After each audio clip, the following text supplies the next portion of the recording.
الحمد لله وحده والصلاة والسلام على من لا نبي بعده أما بعد فقد قال الله تبارك وتعالى في كلامه المجيد والفرقان الحميد فأعوذ بالله من الشيطان الرجيم بسم الله الرحمن الرحيم انما الحیاة الدنیا لعب ولہو وزینۃ وتفاخر بینکم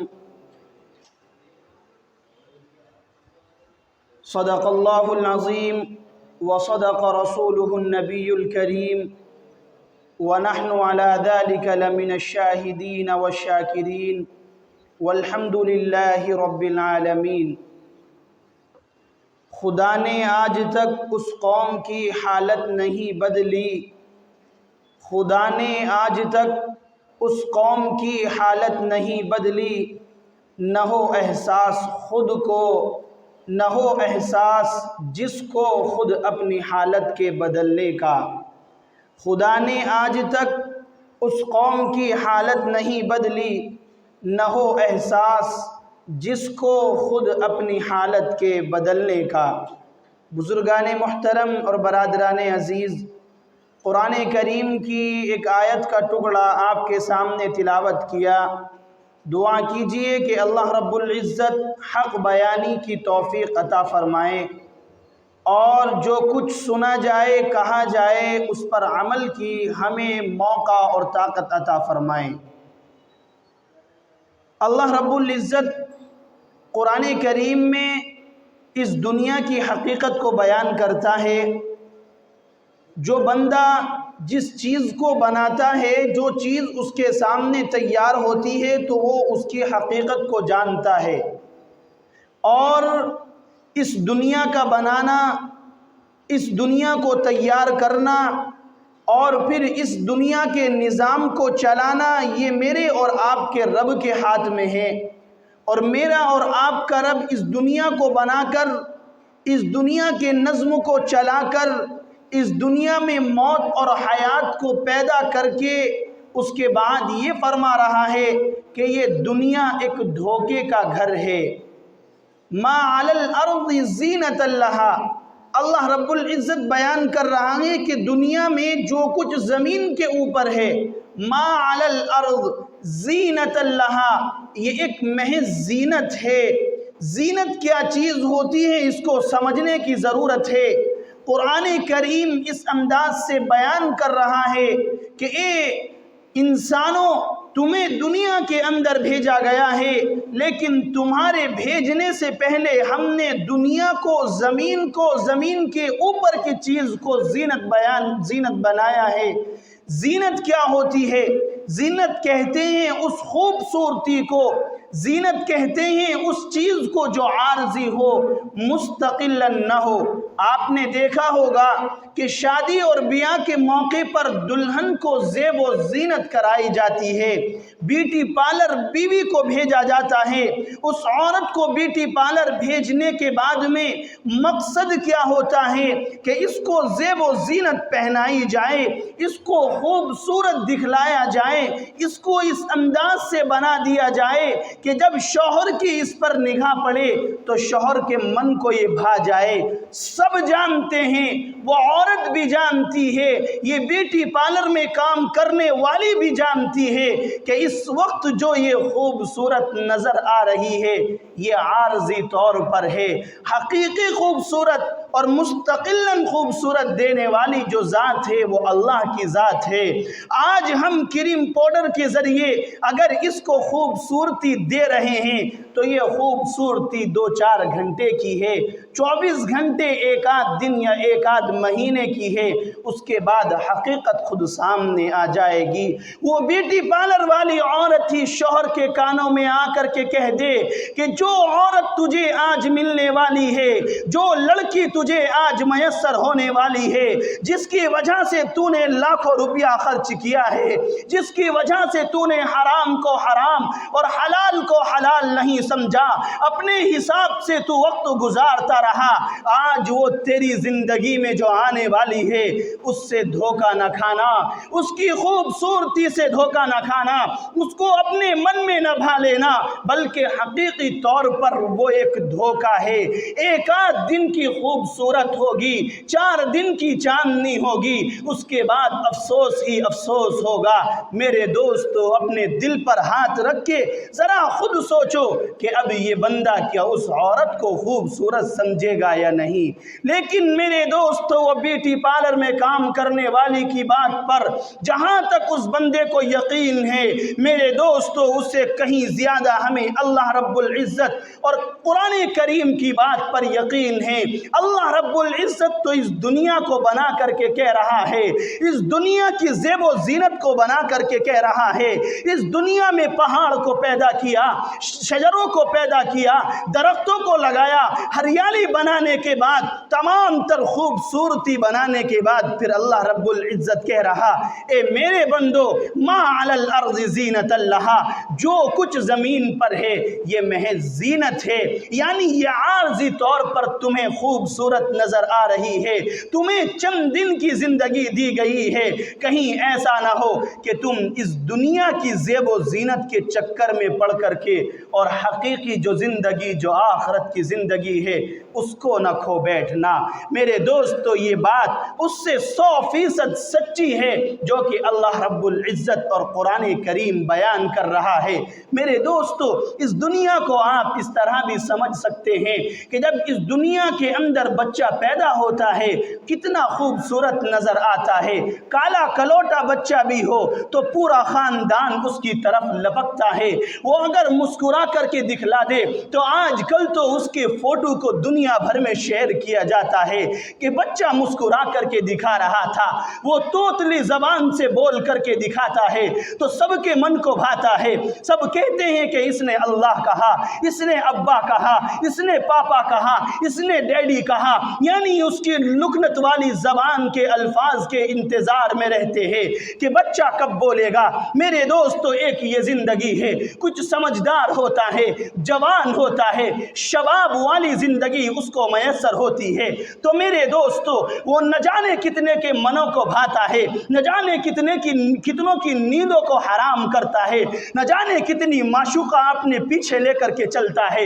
کچھ ہی وقت بڑھتا ہے، اس وقت کو بڑھتے ہوئے دیکھو، جب یہ زندگی ختم ہوتی ہے، بڑھاپے میں وہ قدم رکھتا ہے، میرے دوستو اس وقت افسوس ہی افسوس ہوتا ہے۔ اس وقت اگر بوڑھا چارپائی پر لیٹ کر کے مسکراتا ہے، اولاد سوچتی ہے کیوں مسکرا رہا ہے، اگر اس وقت بیٹھ کر کے کسی وجہ سے اللہ نہ کرے اس کو فالج کا اثر ہو جاتا ہے، زبان میں لکنت پیدا ہو جاتی ہے، وہ لکنت والی زبان کہ جس زبان میں بچپن پورا خاندان اس کی طرف لپک رہا تھا، آج اس بوڑھے کو چارپائی پر ڈال کر ایک طرف ہو جاتے ہیں۔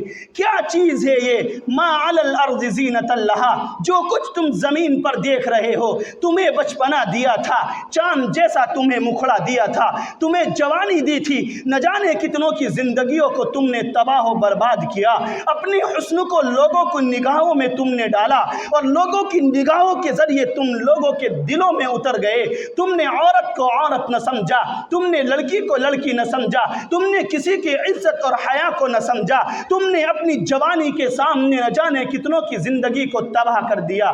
آج تمہارے سامنے یہ بڑھاپا ہے، آج تمہارے سامنے لڑکھڑاتے پاؤں ہیں، تمہارے سامنے ان آنکھوں کی بینائی ختم ہو گئی، ان کانوں کی سماعت ختم ہو گئی، اس زبان کی گفتگو ختم ہو گئی۔ آج تم چارپائی پر پڑھ کر کے کسی دوسرے کو نہیں بلکہ اپنی اولاد کی نگاہوں میں کرکتے ہو۔ کیا چیز ہے؟ یہی تو ہے کہ اللہ رب العزت یہ دکھانا چاہ رہا ہے کہ جو کچھ زمین پر ہے یہ ختم ہونے والا ہے، جو کچھ زمین پر ہے یہ فنا ہونے والا ہے۔ اے میرے بندے، اے میری امت، اے میرے نبی کی امت، تم کہیں دھوکے میں نہ آ جانا، تم اس زندگی کے دھوکے میں نہ پڑ کر کہیں ایسا نہ ہو کہ اپنی حقیقی زندگی، آخرت والی زندگی کو تباہ و برباد کر لو۔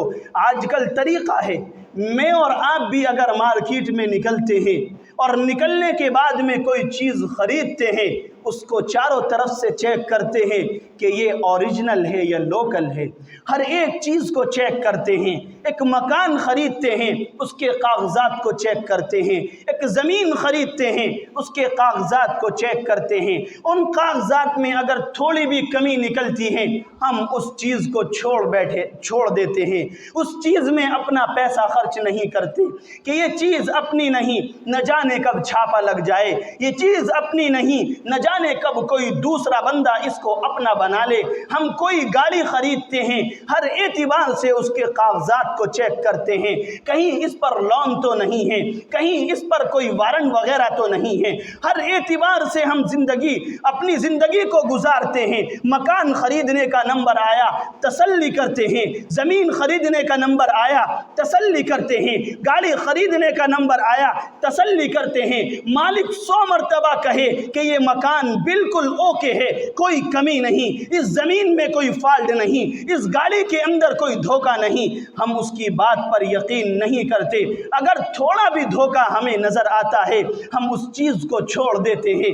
ذرا سوچو، اس زمین کو دینے والا، اس مکان کو بیچنے والا، اس گاڑی کو تمہیں فروخت کرنے والا اگر ایک مرتبہ یہ کہہ دے کہ سوچ سمجھ کر پیسہ لگانا، آگے چل کر نقصان ہو سکتا ہے، کوئی دوسرا اس کو اپنا بنا سکتا ہے، تو میرے دوستو بتاؤ، کیا ہم اس مکان کو اپنا سمجھیں گے؟ کیا اس گاڑی کو اپنا سمجھیں گے؟ کیا اس زمین کو اپنا سمجھیں گے؟ نہیں میرے دوستو، ایک عقل مند بندہ یہی کہتا ہے، یہ میری اپنی نہیں ہے، میں اس کو اپنا کبھی نہیں سمجھوں گا۔ میرے دوستو، اس زمین کو بنانے والا، ان مکانوں کو ہمیں قوت دینے والا کہ تم مکان بناؤ، وہ رب آج سے پہلے ہی کہہ چکا ہے، وہ رب ہمیں پیدا کرنے سے پہلے ہی کہہ چکا ہے، میرے بندے اس زمین کے اور اس دنیا کے دھوکے میں آ کر کہیں اپنی زندگی کو تباہ و برباد نہ کر دینا۔ آج مؤذن پکار رہا ہے، حیا علی الفلاح، ہم کامیابی تلاش کر رہے کاروبار میں۔ مؤذن کہتا کہتا تھک رہا ہے کہ کامیابی چاہتے ہو اللہ کے گھر میں آ جاؤ، عزت چاہتے ہو اللہ کے در پر آ جاؤ، لیکن ہم عزت کہیں اور تلاش کر رہے۔ ذرا سوچو، جو فیکٹری جس چیز کے بنانے کی ہے، اگر اس سے ہٹ کر ہم اس چیز کو خریدنے جائیں گے، میرے دوستو نہیں مل سکتی۔ عزت اللہ کے گھر میں ہے، عزت نبی کی غلامی میں ہے۔ آج ہم دوسروں کے غلام بنے ہوئے ہیں۔ ہماری شکل دیکھو دوسروں کی طرح، لباس دیکھو دوسروں کی طرح، کہاں سے مسلمان کو عزت مل جائے گی؟ آج کوئی بھنگی آ کر کے کسی طرح کی کٹنگ کرتا ہے، مسلمان اس پر چل دیتا ہے۔ آج کوئی غیر آ کر کے لباس کو تبدیل کرتا ہے، مسلمان اس پر چل جاتا ہے، سوچتا ہے خوبصورتی یہ ہے، سوچتا ہے کہ عزت اس میں ہے۔ آج اپنے چہروں کو نبی کے چہرے سے ملا کر کے دیکھو، شمائل ترمذی پڑھو، نبی کا چہرہ کیسا تھا، نبی کا حلیہ کیسا تھا؟ کیا ہمارا حلیہ نبی کے خلاف ہے یا نبی کے موافق ہے؟ میرے دوستو، اگر تنہائی میں خود پڑھیں گے، تنہائی میں اگر اپنا حساب لیں گے تو خون کے آنسو روئیں گے کہ ہم نے چہرہ نبی کے خلاف بنا لیا، ہم نے اپنے بالوں کو نبی کے خلاف رکھ رکھا ہے، ہم نے اپنے لباس کو نبی کے خلاف کر رکھا ہے۔ کل قیامت میں اگر نبی نے پکڑ لیا اور نبی نے پکڑ کر کے کہا، اے میری امت بتاؤ، تمہیں میں چھوڑ کر کے آیا تھا، تمہاری وجہ سے میں نے رات کو رات نہ سمجھا، میں نے دن کو دن نہ سمجھا، میں نے اپنے کھانے کو حرام رکھا، اپنے پینے کو حرام رکھا، اے میری امت، میرے گھر کا تو حال یہ تھا کہ 2 مہینے میرے گھر میں چولہا نہیں چلتا تھا، جس کھجور کی گٹھلی کو چوس کر افطار کیا، اسی گٹھلی کو چوس کر کے سحری کیا، میں نے تو ایسی زندگی گزاری۔ ذرا تم یہ بتاؤ کہ جب فلم ایکٹر آتا ہے اور آنے کے بعد اپنے لباس کو تبدیل کرتا ہے، تم نے مجھے چھوڑ دیا، اس کے طریقے کو اپنا لیا۔ جب کوئی دوسرا بندہ آتا ہے، میرا دشمن آتا ہے، اور میرا دشمن آنے کے بعد میں اپنے لباس کو بدلتا ہے، تم میرے طریقے کو چھوڑ کر اس کے طریقے کو اپنا لیتے ہو۔ جب کوئی میرا دشمن آتا ہے اور آنے کے بعد اپنا چہرہ تبدیل کرتا ہے، تم اپنے چہرے کو دشمن کی طرح کر لیتے ہو۔ ذرا مجھے یہ بتاؤ، آج تم اگر شفاعت کے امیدوار ہو، جنت میں جانا چاہتے ہو، کس کے ساتھ جاؤ گے، کس کا ساتھ اپناؤ گے؟ ذرا مجھے یہ بتاؤ، اگر تم نے زندگی میرے مطابق گزاری تھی تو آؤ میری طرف آ جاؤ، اور اگر کسی اور کے حساب سے گزاری تھی تو جاؤ، اس کا حشر تمہارے ساتھ ہوگا۔ میرے دوستو، یہ افسانہ نہیں، یہ کہانی نہیں ہے، یہ کوئی فلم ڈرامہ نہیں ہے جو میں آپ کے سامنے بیان کر رہا ہوں۔ ایک وقت آنے والا ہے کہ نبی کا اور تمہارا اور میرا سامنا ہوگا۔ اس وقت نبی نے اگر منہ پھیر لیا پھر کس کے در پر جاؤ گے؟ نبی نے اگر منہ چھپا لیا پھر کس کی طرف جاؤ گے؟ نبی نے اگر اب ہماری طرف سے منہ کو ہٹا لیا پھر کس کی طرف جاؤ گے؟ اللہ سے بھی کہہ دیا اے میرے اللہ، اس نے زندگی جس کے حساب سے گزاری تھی آج اس کا حساب اس کے ساتھ کر لے، تو میرے دوست تو کہاں منہ دکھاؤ گے اور کہاں منہ چھپاؤ گے؟ آج خوشی کا موقع آتا ہے، غم کا موقع آتا ہے، نبی کے طریقے کو چھوڑ دیا جاتا ہے، اور نبی کے طریقے کو چھوڑ کر کے بندہ یہ سمجھتا ہے کہ یہ کامیابی ہے۔ صبح سے لے کر شام تک ایک مزدور مزدوری کرتا ہے، 400-500 روپے کماتا ہے، لیکن اللہ رب العزت کی نافرمانی کرتا ہے کہ صبح سے لے کر شام تک 5 نمازیں ہیں، اللہ رب العزت کے حکم کو 5 مرتبہ تم نے چھوڑا۔ ذرا سوچو کہ صبح سے شام تک تم کتنے سجدوں کا انکار کر رہے ہو؟ تم نے اتنے سجدوں کا انکار کیا، رب نے تمہیں نہ بدلا، رب نے تمہیں تبدیل نہ کیا، رب نے تمہیں انسان ہی رکھا، رب نے تمہیں جانور نہ بنایا۔ ہاں آؤ ابلیس کی کہانی پڑھو کہ ابلیس نے تو ایک سجدے کا انکار کیا تھا، رب نے قیامت تلک اپنے در سے اس کو دھتکار دیا، نکال دیا کہ تو جان تیرا کام جان، قیامت والے دن تجھ سے ملوں گا۔ شیطان نے تو ایک سجدے کا انکار کیا تھا، آج مسلمان صبح سے شام تک کتنے سجدوں کا انکار کرتا ہے۔ یہ مسجد بھرنے جا رہی ہے، آؤ 5 وقت کی نماز میں آؤ، جمعے کو چھوڑو، کہاں چلے جاتے ہو؟ کہاں چلے جاتے ہو؟ کیا اللہ کا فرمان صرف جمعے کے دن تھا؟ کیا نبی کا حکم صرف جمعے کے دن تھا؟ جمعے کے دن نبی کے در پر کیوں آتے ہو؟ جب 7 اور 8 دن نبی کے در پر اللہ کے گھر پر نہیں آتے ہو تو جمعے کے دن کیوں آ رہے ہو؟ جمعے کے دن کیا کوئی الگ فضیلت ہے؟ جمعے کے دن کیا کوئی الگ کتاب ہے؟ جمعے کے دن کا کیا کوئی الگ نبی ہے؟